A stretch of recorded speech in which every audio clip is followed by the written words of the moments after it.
दोस्तों आज हम बात करने वाले हैं ड्रग माफिया पाब्लो एस्कोबार के बारे में। दोस्तों पाब्लो एस्कोबार 1989 में फोर्ब्स मैगजीन के अनुसार दुनिया का 7वां सबसे अमीर व्यक्ति था। देखिए उस समय की बात करें तो पाब्लो एस्कोबार की अनुमानित संपत्ति लगभग 25 बिलियन अमेरिकी डॉलर थी। दोस्तों कहा जाता है कि इसके पास नोटों की इतनी ज्यादा गड्डियां होती थी कि महीने के 65,000 रुपये इन नोटों की गड्डियों को बांटने के लिए जरूरी रबर बैंड में ही खर्च हो जाया करते थे। दोस्तों इसके बारे में यह भी कहा जाता है कि एक बार अपने परिवार को सर्दी से बचाने के लिए इसने 13 करोड़ रुपए जला डाले। दोस्तों इतना पैसा पाब्लो एस्कोबार ने एक सफेद पाउडर जिसे कोकेन कहा जाता है उसे बेचकर कमाया था। दोस्तों पाब्लो एस्कोबार की एक दिन की कमाई लगभग 400 करोड़ रुपए थी और यह सब पैसा आता था ड्रग्स के काले धंधे से। दोस्तों पाब्लो एस्कोबार का जन्म साउथ अमेरिका कॉन्टिनेंट के एक देश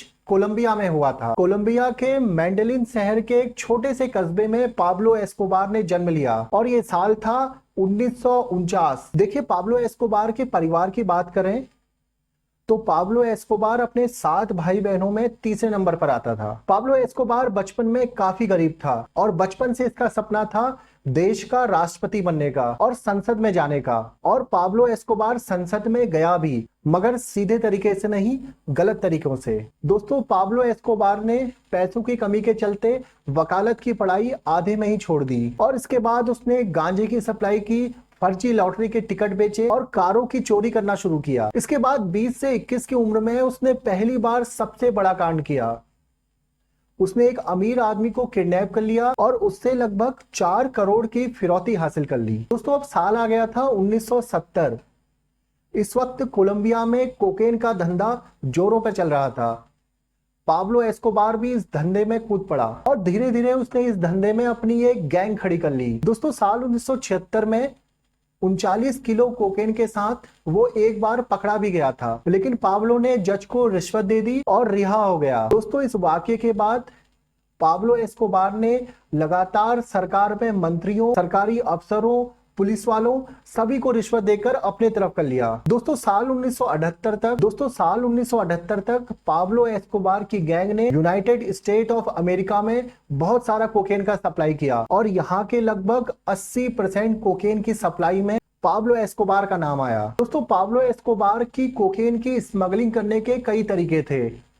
उनमें से एक तरीका था वो पायलटों को लगभग 5 लाख डॉलर तक की रिश्वत दे देता था और प्लेन के टायरों में कोकेन को भरकर स्मगलिंग करवा देता था। दोस्तों एक अन्य तरीके से भी पाब्लो एस्कोबार की गैंग ने ड्रग्स को भेजना शुरू किया। दरअसल ये जीन्स को कोकेन भरे पानी में डुबा देते और उसके बाद इस जीन्स को सूखने के लिए रख दिया जाता और जब ये सूख जाती तो इनको सप्लाई कर दिया जाता। इसके बाद अमेरिका में इन जीन्स को कलेक्ट करके इसको एक ऐसे लिक्विड में डाला जाता जिससे कोकेन अलग होकर आ जाता था। दोस्तों पाब्लो एस्कोबार का ये तरीका बहुत सालों तक काम किया, परंतु कुछ टाइम के बाद अमेरिकी अधिकारियों को इस तरीके के बारे में पता लग गया।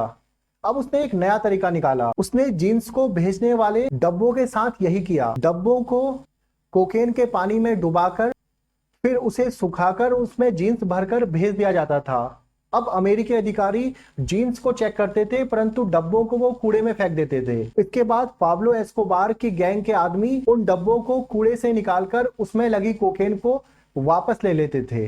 दोस्तों ऐसे ही कई तरीकों से उसने बहुत सारा कोकेन सप्लाई किया और इसके साथ ही वह कोलंबिया का सबसे अमीर व्यक्ति बन गया। उसने उसमें से कुछ पैसों का उपयोग अपने शहर मेडेलिन के विकास में भी किया। उसने वहां सड़कें बनवाई, स्टेडियम बनवाए, हॉस्पिटल बनवाए और इतना सब करने के बाद भी उसके पास इतना सारा पैसा था कि उसको खर्च करना तक असंभव था। दोस्तों पाब्लो एस्कोबार के पास इतना कैश था कि उसने उस कैश को विभिन्न देशों में रखवाया, परंतु फिर भी यह कैश इतना ज्यादा था कि उसको रखना मुश्किल हो रहा था। इसके बाद उसने विभिन्न शहरों में अलग अलग अपार्टमेंट्स लिए और वहां की दीवारों में इस कैश को छुपाया जाने लगा। दोस्तों इसके साथ ही पाब्लो एस्कोबार ने जमीन में खड्डे करके भी बहुत सारा कैश उसमें छुपाया। दोस्तों यह कैश इतना ज्यादा था कि उसकी मौत के 30 साल के बाद भी अलग अलग जगहों से बहुत सारा कैश बरामद हुआ। दोस्तों अपनी अकूत संपत्ति से पाब्लो एस्कोबार का रुतबा कोलंबिया के अंदर बहुत बड़ा हो चुका था। कोई भी सरकार या पुलिस उस पर हाथ तक नहीं डाल सकती थी। दोस्तों ये था कहानी का फर्स्ट पार्ट। दोस्तों वीडियो काफी लंबी हो गई थी तो मैंने इसको 2 पार्ट में बनाया है। पार्ट फर्स्ट आपने देख लिया है, पार्ट सेकंड का लिंक मैंने कमेंट बॉक्स में दिया है, वहां पे जाके आप चेक कर सकते हैं, या फिर इस वीडियो के डिस्क्रिप्शन में आपको पार्ट सेकंड का वीडियो मिल जाएगा। तब तक इस चैनल के साथ बने रहिए, और चैनल की वीडियोस पसंद आ रही हैं तो चैनल को लाइक, शेयर और सब्सक्राइब जरूर करिए।